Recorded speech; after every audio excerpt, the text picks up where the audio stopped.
This is Will Montgomery, former Washington Redskins center. Yo, what's good, folks?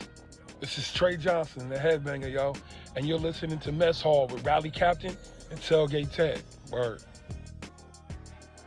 What's going on, Rally? I'm happy to be back in the mess hall with you, man. How you doing? Ted. We got a new opponent, brother. Those Indianapolis Colts. And we have an opportunity to go 500. Let's get it.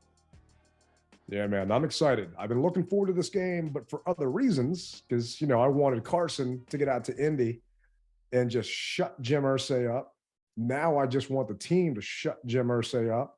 And I can't wait for Sunday to hopefully get back to 500, and we'll break down the game and go from there. But I meant to tell you, man, for alumni weekend, the team actually had pretty much all of the alumni park over by my tailgate. They actually tried to block my tailgate off, and I had to stop them.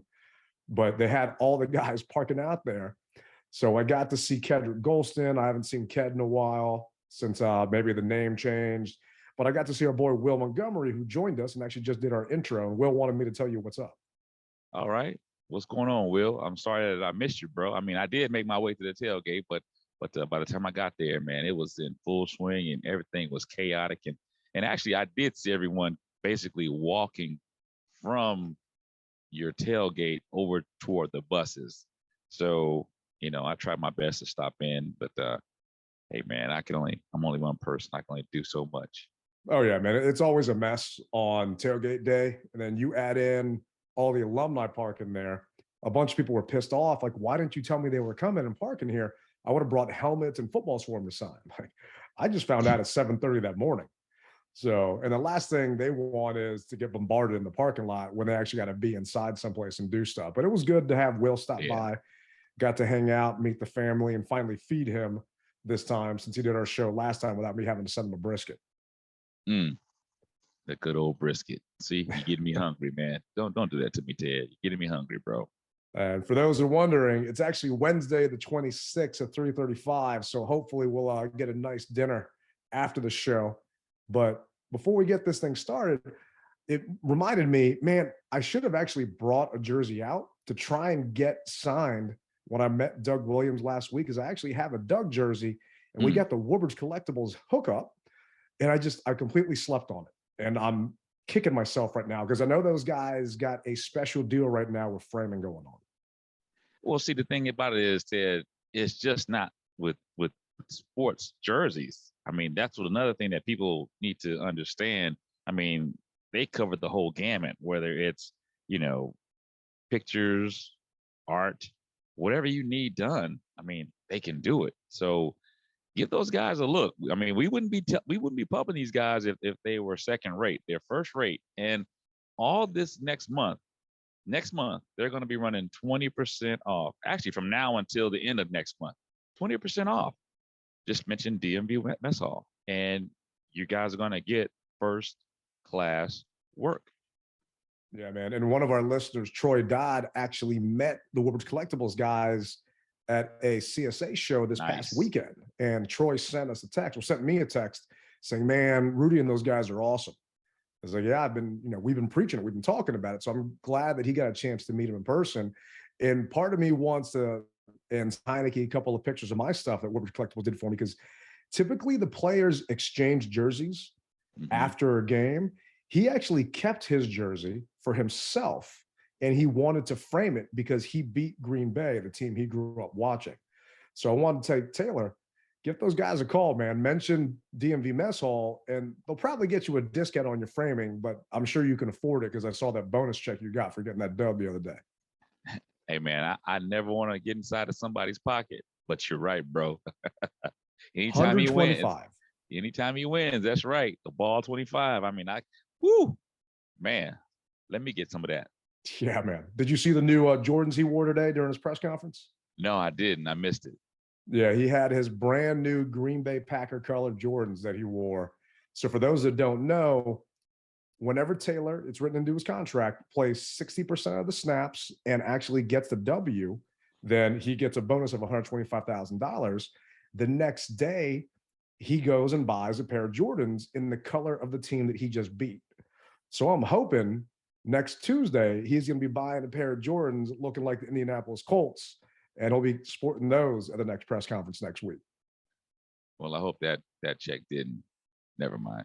Yeah, we hope that he does sport it, brother, because I want to see it, and I'm sure that he's a listener. And Taylor, go ahead and get that jersey to Woodbridge Collectibles so that everyone can see their work. Because let's face it, man, people don't realize, or you don't know what you don't know. And before you, I didn't really have a huge notification or knowing of Woodbridge Collectibles. But now that I do and I've seen their work, I'm hooked, bro. So it just takes one to teach another one and to teach another one. And the rest, as they say, is history. Yeah, man. Word of mouth, and from people you trust. So give those guys a ring. But we want to jump into the show this week. And first, we want to start it off by saying, prayers going out to the Rivera family. Not exactly sure what's going on, but Coach Rivera was not with the team today. He flew out to California to attend to a personal matter that was in regards to his mother. So don't have any details other than that, but Jack Del Rio took care of practice. Jack did a good job in Rivera's first year when he was going through his cancer battle. So I know Jack did a good job today at practice, but I have my comments about Coach. I'm not the biggest fan of him in regards to his roster management, this and that. You take all that stuff aside, we're talking about real life. So we're just sending out prayers to Coach and the family and hoping that everything's okay. He is scheduled to fly back to Virginia tonight. So, obviously family's first, but Coach, we are thinking about you. Yeah, no doubt, man. We really are. And our prayers go out to him. I always wondered, so when situations like this occur, and we know it's a part of life, things do happen, what jet does he fly? Commander's One? Or does he have his own private jet? So the team Dan has his own jet, and Mrs. Snyder has her own jet. Right. So it wouldn't surprise me if the team sent one of their jets out there for him to use. I mean, he is your coach, and they do send that out. I remember they used it one time when I want to say it was maybe Ricky Jean-Francois or one of the other guys flew to Haiti with a bunch of relief supplies when they got hit. Yeah, Pierre Garçon, Ricky Jean, they had water, they had all kinds of crazy stuff in that jet. I didn't think that jet could hold all that stuff they had, but yeah, man, they had a lot of stuff and supplies for that hurricane after it hit. I've seen it before. I've been in it, not officially invited on it, but I've actually been in it, and it is pretty badass, man. It's been a long time since I was on that thing, and the person that basically worked the hangar invited me to it because he knew I was such a huge fan. And I hope this doesn't get back to the team, but that guy doesn't work there anymore, so I don't really got to worry about him getting fired. But I took a picture with me in it, and it is awesome. Well, for the team members that are listening, give Rally and Ted a tour. We'd be great, much appreciated. Man, I would love a ride to Indy because I'm kicking myself right now for not being able to make that trip. I decided Chicago, and I should have decided Indy because I'm seeing just basically everything our boy Tim Meek is doing out there for the rally and everything else and the tailgate. And that's one I'm really going to be upset about missing. So if the team does have room on a jet, you let me know. I got my ID to go through TSA. I got pre-check, so I can make it through no problem. Oh, believe you me, you wouldn't have to go through TSA pre, all right? They'll bring you right around the back gate, open it up, let the security guard check your doggone credentials, and walk right onto the plane. Now, that's one thing that I have done. I have taken a private plane once before, so I know about that. Nothing team affiliated for all you haters out there who think that I'm riding with the team and all that other nonsense you guys come up with. But yeah, I was fortunate enough to do that at least once in my life, so I'm happy about that. But man, so you're right. You did drop the ball, bro. And I'm gonna say that because Terry's family is potentially going to be there. I mean, everyone is going to be there. All of our Midwest friends are going to be there, and you're going to be back here, bro. Come on, Ted. Pull a rabbit out of the hat and join us, man. I know. And one of the people from my tailgate crew is driving out there. Now, granted, she didn't offer for me to jump in the car with her, so I gotta, see what that's all about. But I'm just hoping you guys do some videos and take a ton of pictures and have a ton of shots for me, and you come back with that dub. That's all I care about. All right, bro. All right. But speaking of things to care about, the Commanders did have practice today. And there were a couple surprising people that did not practice. Cole Holcomb was out with a foot problem. And granted, it's only Wednesday and things can change, but he was a DNP with a foot. Sadiq Charles was out with an illness, and hopefully he's okay. Not sure if he had something spicy or something bad to eat at Logan Thomas's Halloween party this past Monday that he always throws. But that meant Trey Turner was in, which scares me. Forget Halloween. Talk about scary, just seeing Trey Turner on the field. So Cole Turner didn't practice. He's got a concussion. So he's not going to be back. He's in protocol. William Jackson III didn't practice. Thank God. Happy about that one. And Jahan Dotson missed practice with a hammy. And a lot of people are saying they doubt Jahan's going to be back this week. From my standpoint, a soft tissue thing like that, I don't want to see the young man out there until he's 110% clear to go. Wow. That's 3 games for the youngster. But I mean, I understand. I do understand, but gee. Ugh. It is. And he practiced last week, and then there was a throw that he had during the media session where he pulled up limp. And that basically, who knows how much it set him back, but fingers crossed he's going to be okay. Good news, though, is Logan Thomas was a limited participant. And that's huge considering Cole Turner is down right now with a concussion. So not saying Logan's going to play, but he at least participated. De'Ami Brown was also limited, which it'd be nice to have him back out there. And Sam Cosmi was a full participant with that big old club on his thumb. Yeah. Do you remember John Jansen? The name, yes. Yes. Or he was a tackle, Michigan Wolverine. He was on the other bookend with Chris Samuels, was out there. Remember when John broke both of his thumbs on his hand and he still played? Yeah, because it looked like he had big boxing gloves on his hands. And they were like, can you really practice and play like that? But yeah, he was able to do it. Yeah. And, it just, not saying Cosmi is soft by any means or trying to compare the injuries. I just remember as a longtime fan of this team, I know a lot of our listeners are, John played with 2 broken thumbs. Cosmi, you got 1. We might need you out there. Might be good to have you back, especially if something goes on with Sadiq or something else. He was available during the Packers game on the sideline in an emergency. It would be nice to see him as a starter because he's better as a tackle than who we've got out there filling for him now. Agreed. And like Jahan, though, I mean, if he's the no-go, we don't want him to get him out there to possibly prolong that injury. So hopefully he can see how it goes, and maybe we'll see him, maybe we won't. But yeah, we gotta make do with what we do, man. It's a thumb. He's not hitchhiking anywhere. He should be fine. But no, I agree with you, man. We got to see. Obviously health is more important, but it's a thumb, man. And, if anything, it'll stop him from holding. It should be okay. But JP Finley met with Ron Rivera this past Monday, and coach said that he expected Chase Young's clock to start this Wednesday because he got seen by Dr. James Andrews this past week. Well, that kind of changed. This is Jack Del Rio talking about the latest on Chase. Chase wasn't in uniform today. I was just wondering, what's the status, plan, update with him? Chase Young? Yes. Yeah, he's working hard. He's close. I know he's scheduled to meet with the doctors, and until he's cleared, we're just rooting for him. But he's doing a great job working hard and keeping his spirits high and staying involved mentally and being very engaged. And so, but that until he gets the clearance, it's just a wait and see. So we were hoping his clock would start because then that means he can officially start practicing with the team. Looks like that didn't happen. The team is saying it's not a setback, so don't start freaking out. They just want him to see the doctor one more time, at least, to get another evaluation before they decide to make a decision on him. So we're definitely not going to see Chase this week. And we weren't going to see him this week anyway, even if they did activate him.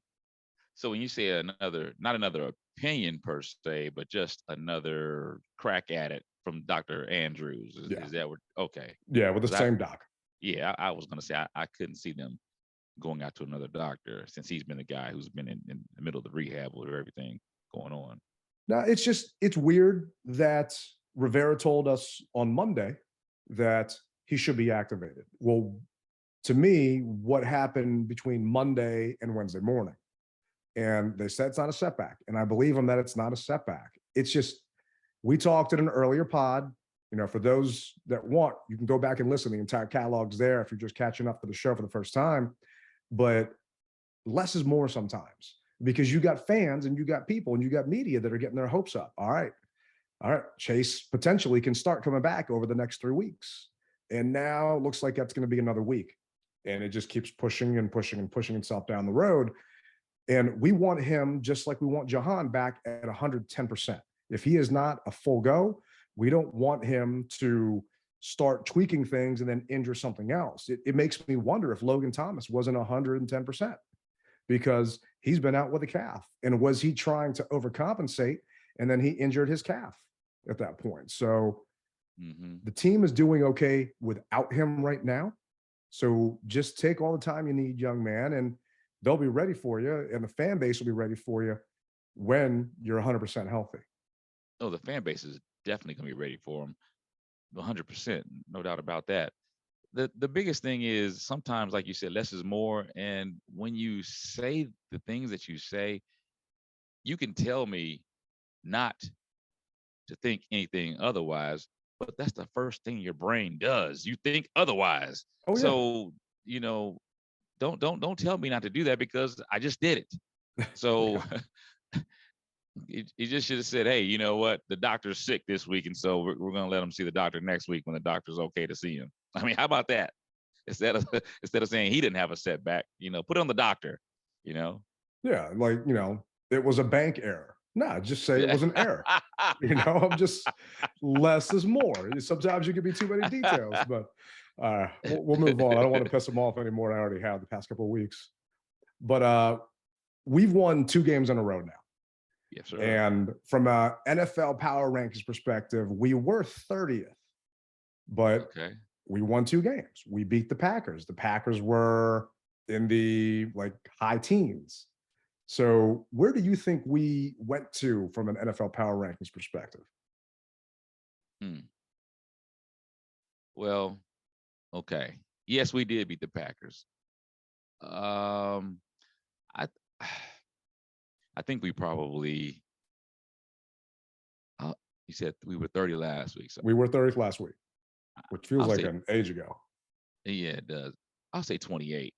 And I say that because we beat the Packers, but we didn't beat them like you beat somebody who you're mad at. Truly beat them down, if that makes sense. Makes sense. So I'm gonna probably say 27-28. I don't know how you missed on your Heineke bet, man, because you get these right all the time. I would have, when you were texting me back and forth, I thought that was a lock, because you're spot on with this. The Powerball is up to 700 million right now. And I did play that. Okay. I told Mrs. Tailgate to go get a couple tickets before she comes home today. That and some Thai food. So we'll see how it goes. I'm hoping for the Thai food and the Powerball maybe, but I never win that dang thing. No. But yeah, man, you're spot on. It says here, how about we dole out some deserved love to the eternally overlooked Terry McLaurin? The 4th-year wide receiver hasn't been given much of an opportunity to fill up the box score this season, but he stepped up huge in Washington's 23-21 win over the Packers. McLaurin hauled in Taylor Heineke's go-ahead touchdown pass in the 3rd quarter before essentially sealing the game with 2 massive first-down receptions on the Commanders' final possession. Consecutive victories have put Washington back in the mix. Style points be damned. You can win pretty. You can win ugly, Coach Ron Rivera said post-game. If you're going to win ugly, who cares? And I'm right there with you. A dub is a dub. It doesn't matter to me how it happens. Right. No one's going to look at the end of the year how you won that game. It's just, do you have enough wins to get in the postseason dance? And if we can have enough wins to do that, then I could care less if we beat the Packers 23-21 or 23-22 or whatever the hell it came down to. Exciting thing is, we did move up a couple of spots, but for me, this is still disrespect. This is still bulletin board material that if I'm a coach, I'm using this to motivate my team. I'm using this to say, hey, we beat Green Bay, who is a good team, regardless that they're banged up. It's still Green Bay, and they're only giving us up 2 spots. So not that this team needs any more motivation, but it's nice to know that we can still play that underdog card and that underdog story and ride that just along the way that Taylor's been riding his underdog story this entire time. Well, I'm gonna ride it in Indianapolis, bro, and I hope to rubbing it in. Oh no, man, not against you, man, not against you, but I am gonna ride that underdog mentality into Indianapolis, and I'm gonna talk cash, trash, and do everything from the fan side of things to my best ability to root those guys on so they can feel good about themselves. But let's face it, they feel good about themselves. We're on a 2-bender, so hopefully we can go on a 3-bender and come home with the dub. And like you said, it doesn't matter if it's pretty or if it's ugly. The fact is, you got it, and that's what I want. Yeah, I mean, one game at a time. Let's just figure this thing out slowly but surely. Get back to 500, hopefully this week, and then just go from there. The Colts are kind of oddly punting away the season. They benched Matt Ryan. They basically threw Matt Ryan under the bus worse than Jack Del Rio did to Jameis this season. And Matt Ryan has a shoulder injury. So came out that he was being benched for Sam Ehlinger. And then they came out and said, we're benching Matt, not because of the injury or anything else. Sam's starting. Basically, he's sitting for performance. It was just such a weird, I guess, just turn of events with the Colts. Their number 2 is Nick Foles. Well, they completely jumped Nick Foles for Ehlinger, who is a, unplayed, not a rookie, but he hasn't actually played a single down. He was a 6th-round pick in 2021. Where do you think that actually put the Colts from a power rankings perspective? They're 3-3-1. They were 21st. So I know you don't watch a ton of Colts games, but just knowing that they're going from a Matt Ryan to a kid that's never thrown a ball in his entire NFL career, where do you think that moved him to? I probably moved him up a little bit to or down, however you want to look at it, to probably 24 if we're 27. You're close. They actually dropped 5 spots to 26th. So the fact that they're 26th and we're 28th, to me, that's just more bulletin board. And it says here, Andrew Luck to Jacoby Brissett to Phillip Rivers to Carson Wentz to Matt Ryan to Sam Ehlinger. In a stunning turn of events, the Colts announced Monday that Matt Ryan will be benched for the duration of the season in favor of Ehlinger, a preseason superstar with 0 career starts. Ryan certainly earned a benching with his laden turnover-prone play, but parachuting out of the latest expensive veteran quarterback gamble after just 7 games begs some very important questions about who is actually running the show in Indy. It goes without saying that both GM Chris Ballard and Coach Frank Reich stand on very shaky ground. And I love this. The Colts have done nothing but talk trash about Carson since he left, since they traded him to us. Yeah. So to see that this gamble that they played with Matt Ryan has just completely blown up in their face. The fact that they are 3-3-1 right now and still in second in their division, they're literally just punting the season away for an unknown kid that hasn't done a single thing, who was a 6th-round pick. I don't get it, but I'm happy about it. Well, see, I got to tell you, man, first I'll say if Carson was playing, Ryan would be playing. I honestly believe that. I think they really wanted to see those guys head up.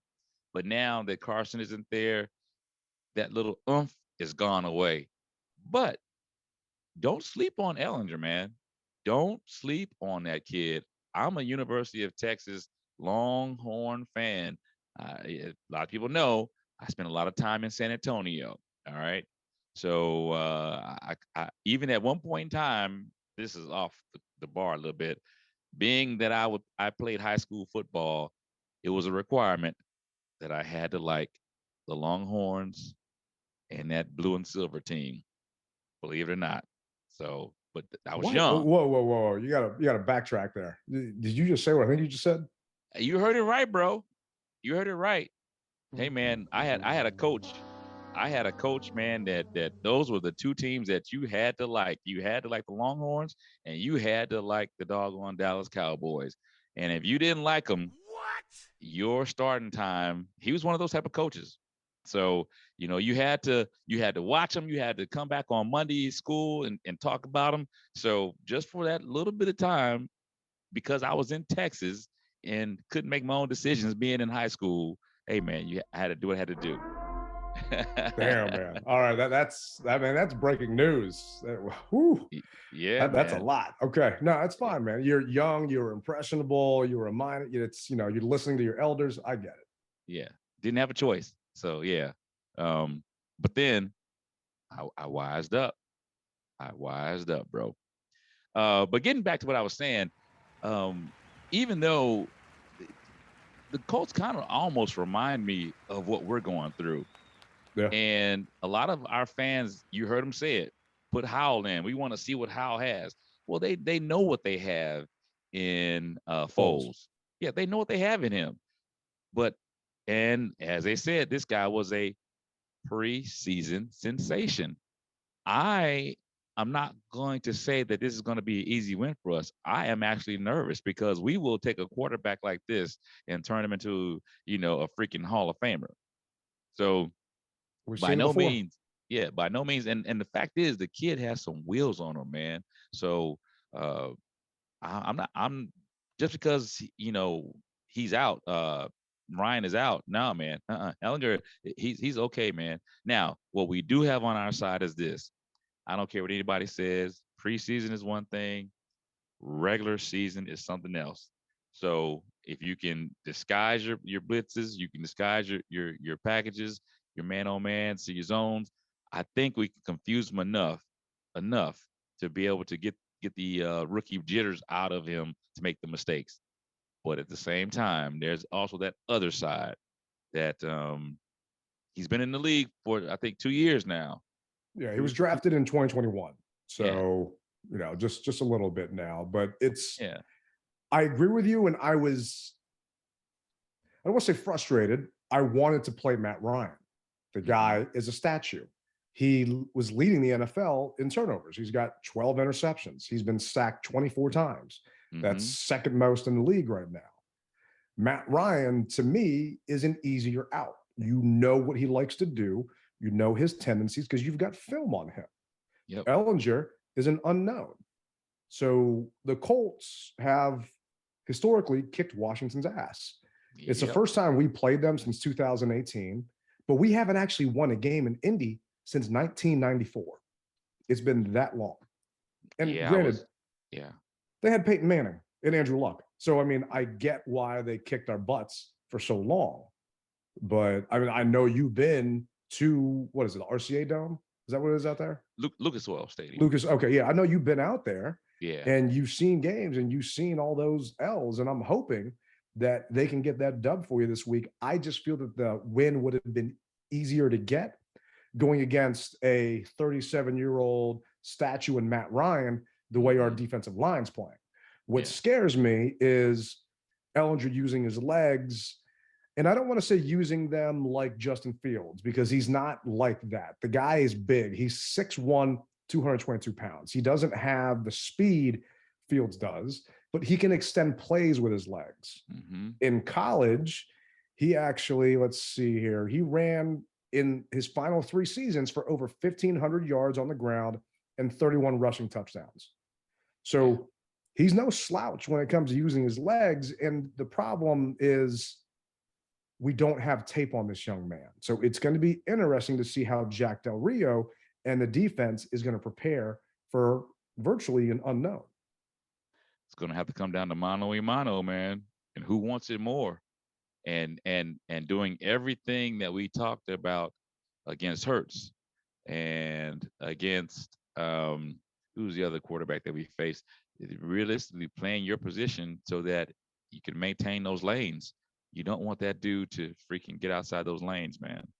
Yeah, and last week they did a very good job containing Aaron Rodgers and keeping him in that pocket. Mm-hmm. So JDR was asked, is it going to be a similar game plan? And this was his response. And then Sunday, you did a lot of four-man rushes, and just sticking with that, is that a sign of, is it game plan, or is it more just like the confidence you have in that group to handle that kind of situation? Well, obviously there's confidence in the group to get it done, because that was a large part of the plan. But each week we're game plan specific. Different challenges come up each week, and so yeah, you put together a plan for that game, for that opponent, and then you move on to the next one. So the game plan versus Aaron Rodgers isn't necessarily going to be the same game plan for Sam Ehlinger and for Kirk Cousins and for Jalen Hurts. It's not how it works in the NFL. You're obviously gearing towards your opponents. But as we said earlier, part of the problem is you don't really know what you've got in this kid. In preseason, he went 24 for 29 for 289 yards, 4 passing touchdowns, and a rushing touchdown. And that was preseason against a bunch of guys that aren't in the NFL right now. I mean, he was their third string. Foles was their 2 in preseason. So Ehlinger's going against a bunch of guys that just didn't make it 53, and he's putting up those numbers. So, okay, that's fine. Good for him. In college, in his final 3 seasons, he threw for just shy of 10,000 yards. He had 83 touchdowns and 20 picks, and he had a QBR of 149.8. So, and this is at Texas. It's a good school. They play good teams. So it's not like he's a slouch.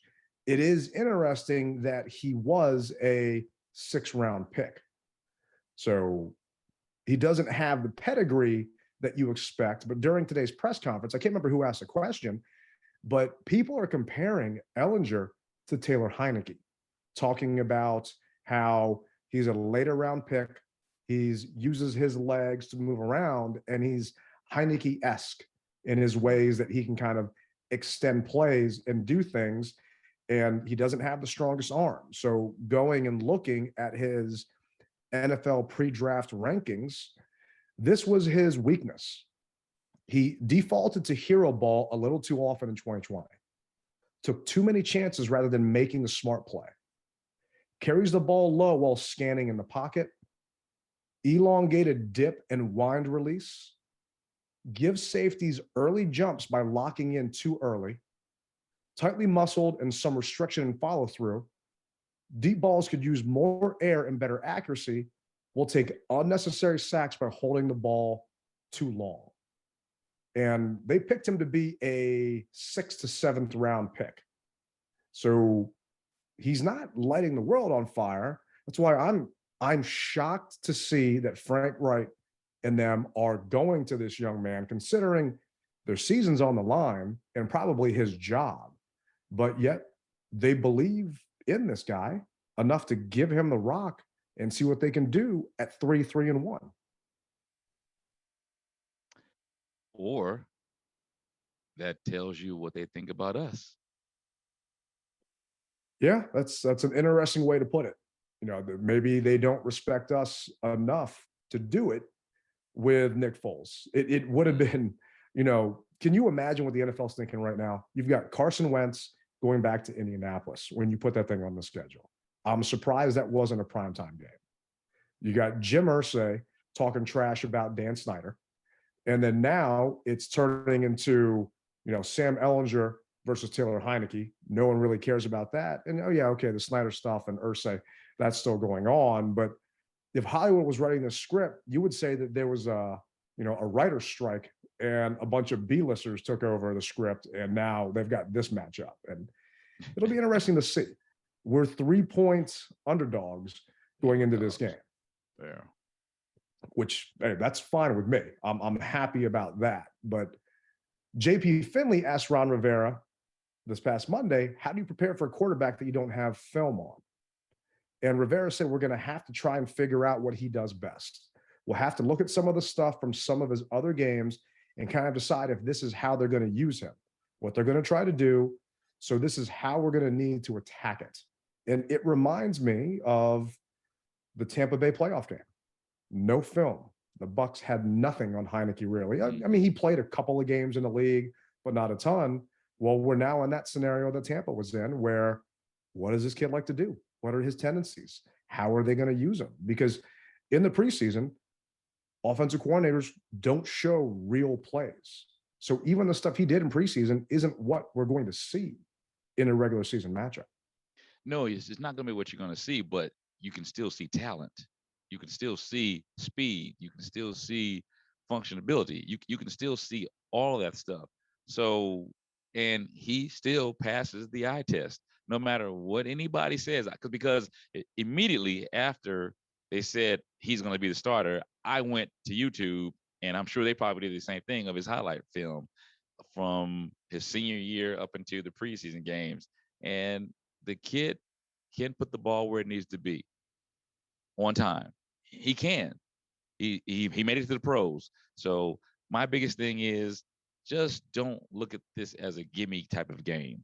That's my biggest thing. I'm right there with you. And this is actually what Jack Del Rio said in the challenge of trying to prepare for someone that they don't really know anything about. Jack, you'll see a quarterback that hasn't played in the regular season. What's the challenge and balance between looking at preseason tape and looking at what they did with Ryan? How do you figure all that out? Yeah, we do the best we can. Look at all of it. Obviously, last week it was a similar thing for Green Bay to go through, right? I mean, we had Taylor played last year, so maybe a little more history on him, but still, it's very similar in that guys getting an opportunity to play. They like him. He's got some of that grittiness that Taylor does. Kind of a scrappy guy, can extend some plays and do some things. So, yeah, we're gearing up for the challenge. You know, we respect everybody, and certainly, you know, the way they're able to run the football and do certain things.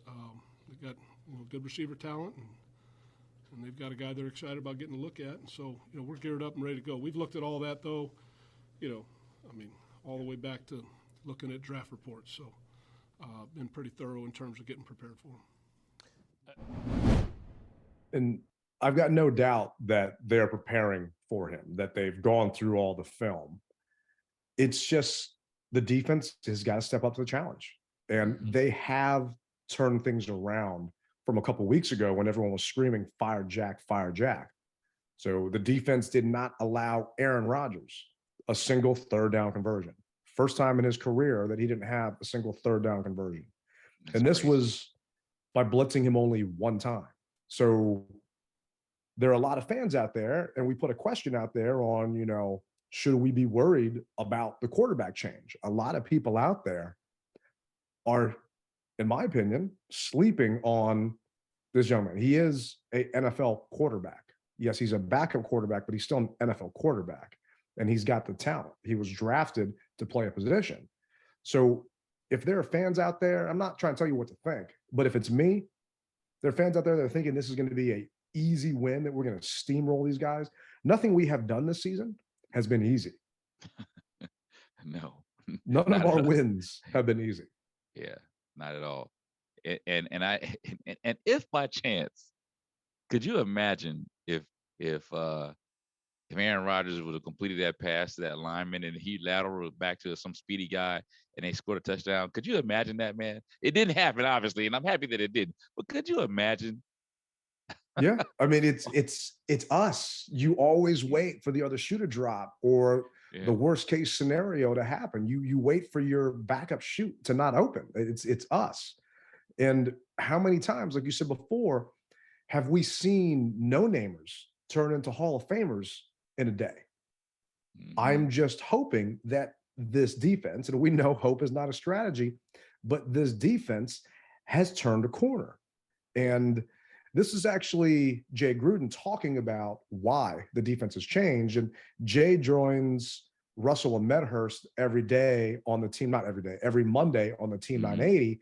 And they ask him a lot of good questions. And we've played these clips before, usually when he's on with Grant and Danny, but this was a clip on Jay talking about the defense. Jay, I know the competition last year on the schedule was a smidge more elite than it is this year overall. But how does the defense go from giving up 48% on third down to virtually nothing on third down right now? It's really been an amazing 180 for this Washington defense. And also in the fact that, Jay, they didn't stand pat. When you have players that aren't playing well, you go find somebody else.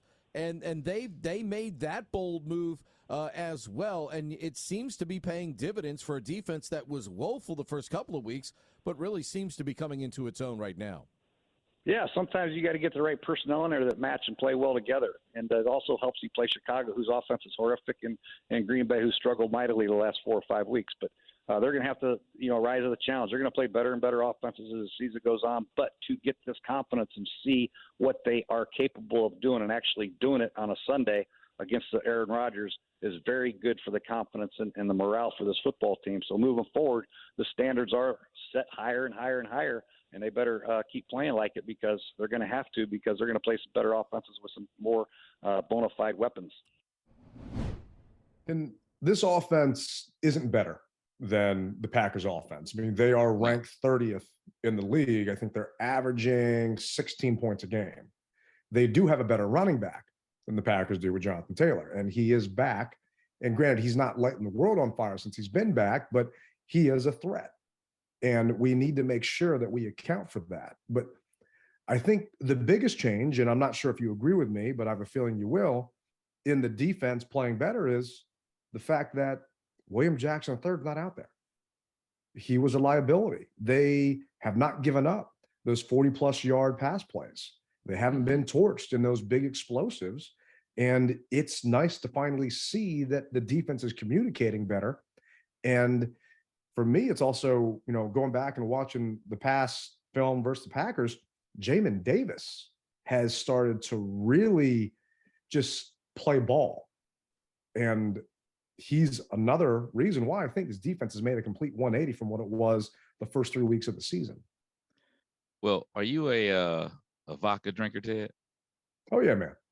Well, a little Grey Goose gets you loose. So, he's come in, man, with his hair on fire, and he's made some mistakes, but he's done a lot of good things.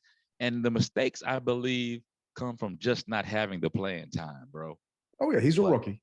Yep. And but we brought him in for a reason, and he is paying dividends, and he's making his little mistakes. But I got to tell you, I'm impressed by the kid, man. I really am. No doubt about it. That guy he's got my vote. He's got my confidence vote, and, at the game and then watching the replay at home, yeah, he did have a PI against the Green Bay. I mean, he was over that guy, no doubt about it. But I liked his fundamentals, man. He was on those receivers like flies on stink, man. I mean, he really was. And so we always talk about, why don't they make these changes? And it took them to lose 3 games to make those changes and to see how other guys were getting beat. And we talked about it. At some point in time, if you're not performing, this is a pay-to-play league. And if you're not playing right, bench you and let that other guy who will play better in the game. And so we're seeing that. And I'm happy that they made the change. Now, was it truthfully a back injury, or was it poor performance? I don't know. But what we've seen is, since he's been out, Jackson III, the defense has played better. Curl is back. So they always talk about the whole communication aspects of things. So maybe those guys are finally, getting their communication down to a point to where they can truthfully trust that when one guy says, I've got, or the call is that he has front quarters and rear, that hey, he can realistically trust his brother, because William Jackson, I don't know, it was weird. He was always out of position. Yeah. And so I just don't understand why that was. But nevertheless, these new guys are the wild goose, he is really being utilized the way he needs to be. And to me, he's paying attention to his film and listening to what the coaches have to say. Yeah, the one issue I've got with Wild Goose is he's missed several tackles. And luckily, we've got other guys that are in the vicinity that have been able to pick up his slack. It was interesting to see that they elevated Danny Johnson to the 53 from the practice squad. And I'm curious as to why they made that move, because there are no DBs on the injury report because we just went over it. So why did they feel they needed to move him up? And I'm not saying it has anything to do with Wild Goose's performance, because he did have a good game. I don't know what his PFF grade was for the game, but I trust Danny because he's been on this team and he has been in live fire before. And if he does have to step in for whatever reason, that will be fine. And I'm not scared. And, you know, maybe I should be, but I don't think I'm not scared about the Colts receivers. They've got, okay, Michael Pittman, Alec Pierce, Paris Campbell. They've got Mo Alley Cox. You know, they don't have a ton of people on their team that really scare me from a weapons perspective, other than Jonathan Taylor. He's the only person on that team that worries me. And we obviously can't let him get rolling, because then that's going to open up the play action. That's going to suck in your DBs and your linebackers, and then it'll let you to get hit over the top. So that's what I'm hoping we can stop over the week. And we asked a question you came up with this morning. It's time for our commander's question of the day. And we asked, what does Washington need to do to take command of the Colts? Or should we be worried about the quarterback change in Indy? We got a bunch of text messages, and we actually got a voicemail from our girl Robin that we're going to play here. Good afternoon from Washington senior fan in upstate New York. And I'm calling in response to the question that you asked of us fans on social media. What does Washington have to do to beat the Colts? In my opinion, it's simple. Play hard, play smart, and play like a team. Hail. We appreciate you chiming in, Robin. If anyone else would like to chime into the show, feel free to send us a text or leave us a voicemail at 202-677-5860. And I agree with you. They need to play hard. They need to play smart, playing as a team. But that, to me, doesn't guarantee you a win. It doesn't give you the blueprint that you need to make sure you walk out of Lucas Oil Field with that W. I need more than that from my guys to fly home on that jet, hanging out and smiling, personally. Well, the three that she said, those are fundamentals. And without fundamentals, you'll lose. It's like baking a cake. You got to have eggs. Well, for most cakes, that is. You would know better than me. So you don't necessarily need to, but yeah. But it helps. So without eggs, that cake, you still have cake, but it may not taste the same. So with those three hardcore fundamentals, I mean, she's on the right track. But in like anything else, okay, that was her eggs, butter, and milk. Now just put a little sugar in it, stir it up. Now we're gonna add a little something else into it, and we're gonna get there. So good fundamentals, Robin. I'll take it all day. Yeah, and we actually got a text here from Steve. It says the only thing to be worried about is being overconfident. If we can beat an injured Aaron Rodgers, we can keep a backup in the pocket and get a few picks. And I agree with you, Steve. I mean, overconfidence is what's going to really kill this team. You can't go in here and go into this game. I'm not saying that the team is thinking that, oh, hey, well, we just stopped Aaron Rodgers this past week. We can take on Sam Ehlinger, no problem. It doesn't work that way.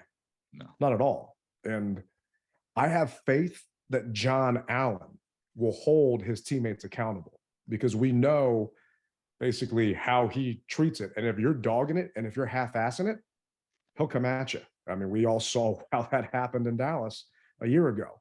Yeah. So he won't let those guys be overconfident. He's not going to let them read the press clippings or just go into this saying, hey, we won 2 games in a row. We barely won 2 games. All right. I'm not trying to rain on everyone's parade, but if you go back and look at that Bears game, We're one Benjamin St. Juice play away from them getting that go-ahead touchdown. You're just talking inches.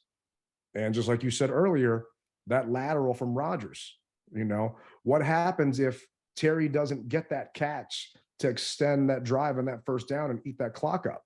There's a lot of shoulda, woulda, couldas. We're not a powerhouse right now that's functioning on all cylinders. So we need to make sure that we treat this as a big matchup like it would have been if we were going against Matt Ryan, not just looking at it softly because we got a young buck in here that had never thrown a pass before. Well, you said a mouthful. No, we aren't clicking on all cylinders just yet. But we were able to take the car back to the garage and have the mechanic figure out where that ticking noise is coming from and fix that tick for this upcoming week. And that's what I hope that we are able to do. Yeah, and they fixed that tick this past week at halftime. Mhm. Taylor figured out what was wrong, and they asked him again today during the press conference. When you went back and looked at film, is there anything you would have changed? He said, no, I made the right decisions in those routes and who I gave the ball to. He just needed to do a better job of getting it there first. Mhm. And he needed to stop hesitating and just get that out there. So stop patting that ball, bro. I don't think we can ride Heineke to victories. I think it still has to be the same game plan that we had last year during that 4-game win streak. It's riding those running backs and making sure that they take the brunt of the load. And we got a text here from not Commander Rob saying, to take command of the Colts, we need a healthy dose of AG/B-Rob. Move the pocket for Heineke with bootlegs, play action, even some RPO would be good. The defensive line pressuring the young QB with only 4 like we did Green Bay, and to limit their run game and Jonathan Taylor. If he plays big, that gives Coach Reich more to work with. HTTC. I agree with him, other than the only rushing 4. I want to pressure this kid.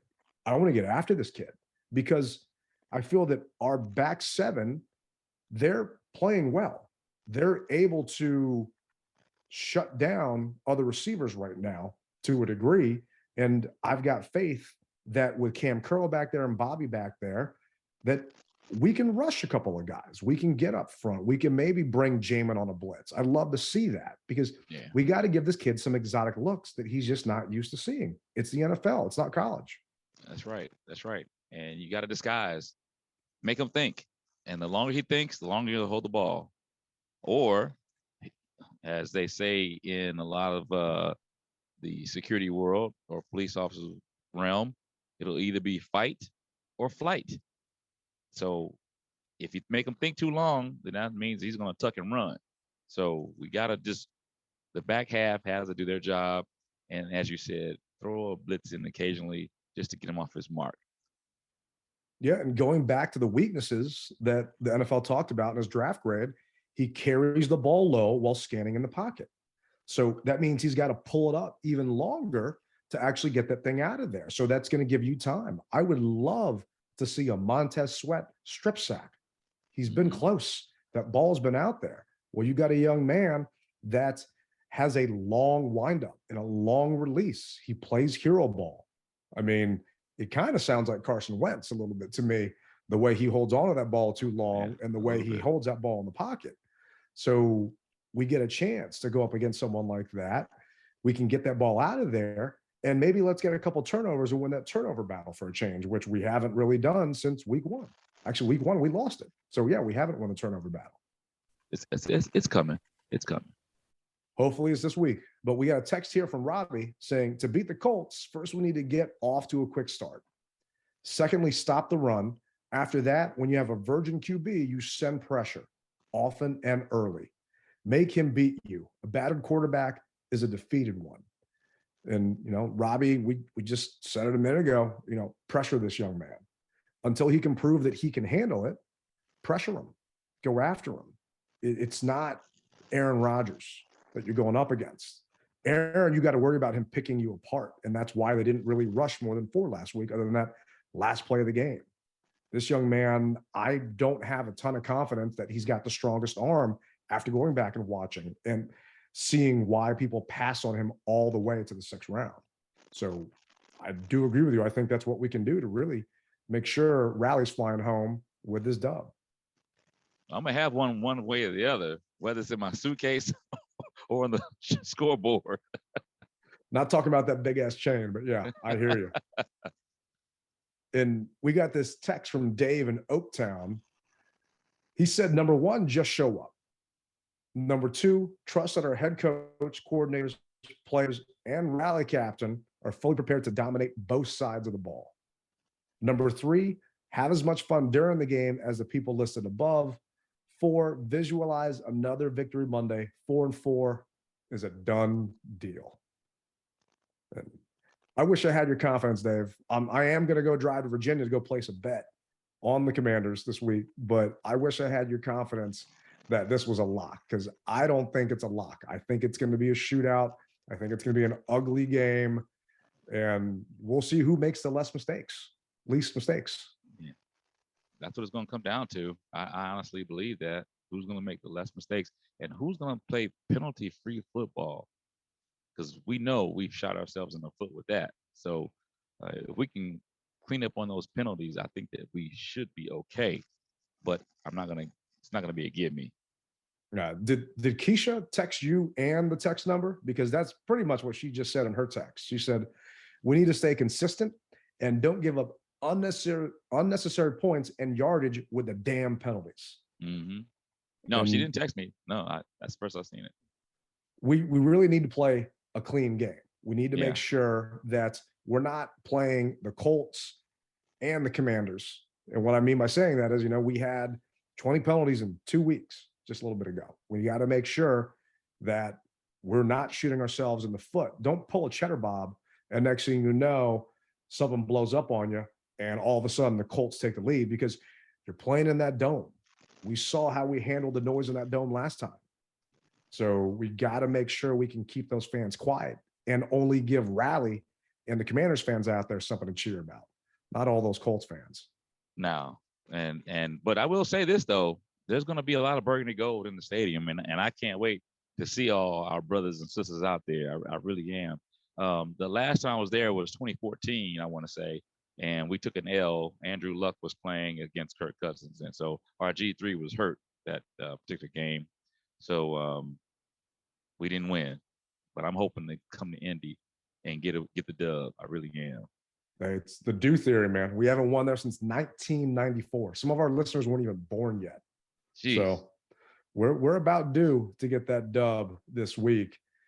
And Steve E says he'd rather focus on stopping their run game and make the quarterback beat us with his arm. Contain is important with their new guy. We need to take advantage of their below average linebackers. And he put JD's breakout game. And I don't know. I'm seeing JD McKissick snaps drop. I've been on record saying, hey, if we're not going to use him, let's see if we can get someone for him, because he's under contract for another year. So you got an asset that's sitting there because you've only got so many spots on the field, and you're not going to sit a Curtis Samuel or a Terry McLaurin to put into JD McKissick usually. So who knows what's going to happen? I hope somebody's got a breakout game, and I'll let you know who that is in a minute or two with my Woodbridge Collectibles Signature Player of the Week. But if we can turn him one-dimensional, then I think we'll have a field day with this kid. But we can't allow Jonathan Taylor to get his steam going. Now, could you imagine JD getting traded? And he says, I can't believe you sons of guns. I came back to you, and this is how you repay me by trading me. Oh, boy, that would be bad, man. But I hear what you're saying, though. I don't want it to happen. It is a business. I got you. I don't want it to happen, but it's a possibility. And I doubt it's going to happen because the deadline is November 1st. So, you know who I'm hearing is potentially on the block is De'Ami Brown, saying that he hasn't lived up to potential here, and we have too many people at wide receiver, and there's a lot of people out there that need wide receivers. So maybe put him out on the block and see if someone will take him, because nobody wants William Jackson III.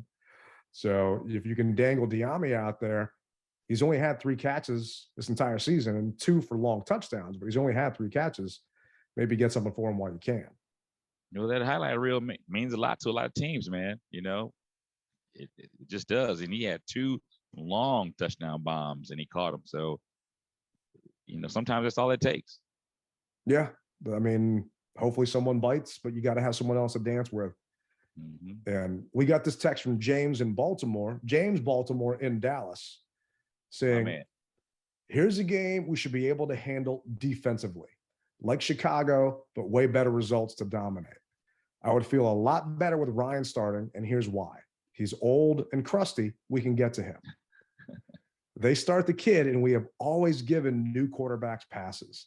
No blitzing or stunning. Our coordinators have not learned to make them have bad days. Now, if Taylor starts off like the second half last week, and this game is ours, like I called it last week, go 4. And I agree with him to a degree. And the degree is we played Matt Ryan last year when he was with the Falcons. We got to him once. We sacked him one time. So it's not a given that we would have been able to get Ryan on the ground. The one thing Ryan has is he's got the quick release. But earlier in the episode, I said I'd rather be facing Ryan than Ellinger. And that's really just because we got film on the kid or on Ryan. Now, we got here a text from Dwight Smalls, who was actually 15 minutes away from Philly, living in South Jersey. We'll have a good chance to win this game if we stop the run and make quarterback try to pass the ball.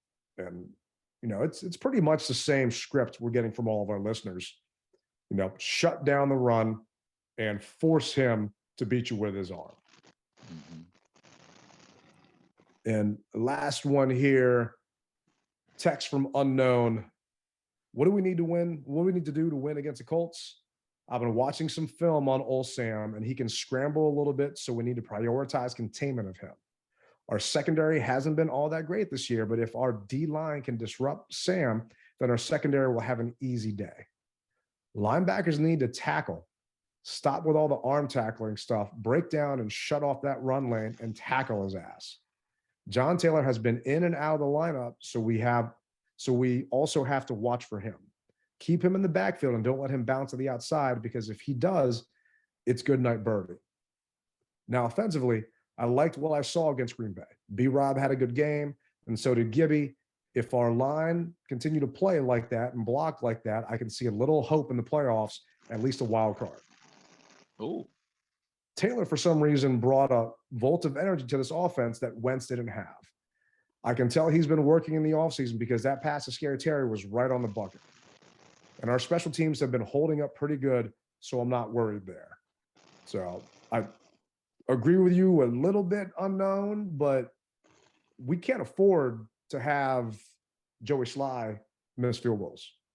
We got lucky that did not come back and bite us in the ass, because we won by 2 points against the Packers. If the Packers came back and kicked a field goal, everyone's going to go back and talk about Joey Sly leaving those points off the board on the field. And we cannot afford to do that. Yes, Tress Way has been phenomenal, but Tress is always money. And the odds of you getting 3 muffed punts in a row each week, I'm not going to hold my breath on that. Fingers across, brother. Fingers across. Christian Holmes is busting his ass on teams and getting down there to recover and just be in position to knock that thing out and do what he needs to do. But, we've got to make sure that we don't settle for field goals or leave this in Joey Sly's leg, because I am not confident when it comes to that young man right now. No, man. No. I mean, he was our saving grace in Vegas, and that's what I think, for the most part, gave him a spot on the squad, winning in Vegas by a field goal. But after that, it's that whole up and down thing with kickers. And so, the last thing you need is somebody who is unreliable. And right now he's kind of, we just get, my heart beats faster when he comes out on the field, man, even for extra points. Yeah. I mean, extra points aren't gimmies anymore. And, yes, he's going to be kicking in a dome, so that's nice. It's just knowing he always misses one or pushes one, it just doesn't give me the warm and fuzzies. I need it to not all come down to him.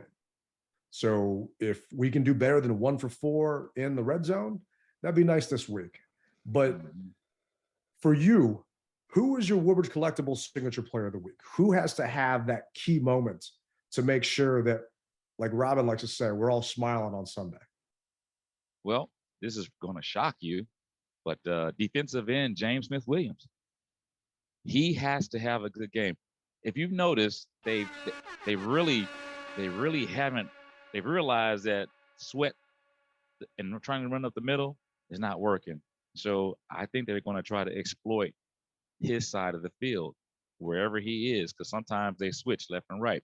So I'm a firm believer that James Smith-Williams has to have a great game. He has to rely upon his keys and his training, because I see it, man. I see them running a doggone read option and him biting that quarterback hard, and all of a sudden the running back goes around the side, or vice versa. I just see that bootleg because Sam can get it done with his legs, and they're going to bite on our aggressiveness. That's what they're going to use against us.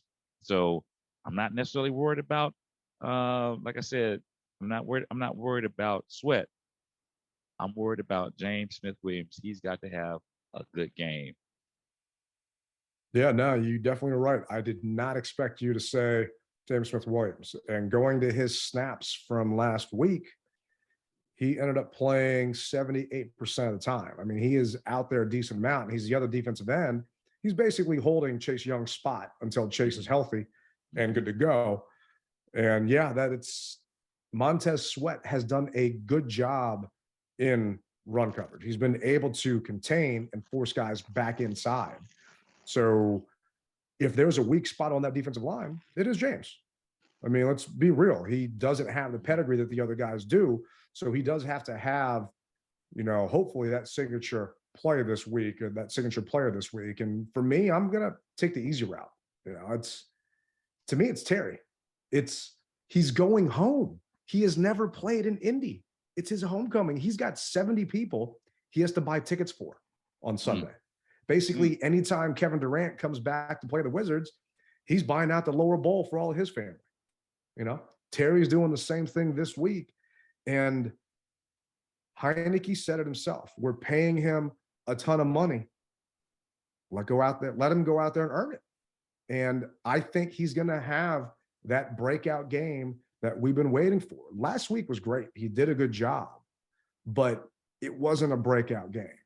To me, I think he has that this week, and we get a chance to hopefully walk out of that stadium with a W. You're shaking your head. I'm shaking my head because I like everything that you said, no doubt about it. And there is a but. And the but is just don't target the man if he's triple and double covered. That's all I asked. Yes, he is going back home. And a lot of times we tend to force the ball to make that player looks good in situations like that. And we saw him force it to Terry, and I don't want that. So if you need to play Terry up, play him up so they can key on him and go to somebody else. That's the only reason I was shaking my head. I just don't want it to be a situation where you feel you have to go to him because he's playing at home and he has family members there and all the other intangibles that are there. That's the only thing that I don't want. I hear you. There was a side of Terry that came out last week that we have not seen. He's not the rah-rah, in your face, getting his teammates hyped. That's Chase. Terry has, I don't want to say turned a corner, but he's showing us another aspect of himself that I feel is going to be just amplified going to Indy and being there in front of his hometown and his people. And I think he's going to give us that performance we need. And that play, if it's the one I'm thinking you're talking about, where he forced it to Terry, that third down where Heineke closed his eyes, that was designed to go there. That he was the read. And if it doesn't go there, everybody else is covered. There was no one else that was open to extend that. And are the Colts going to adjust and play more zone versus man or vice versa? They're going to adjust. Let's be realistic.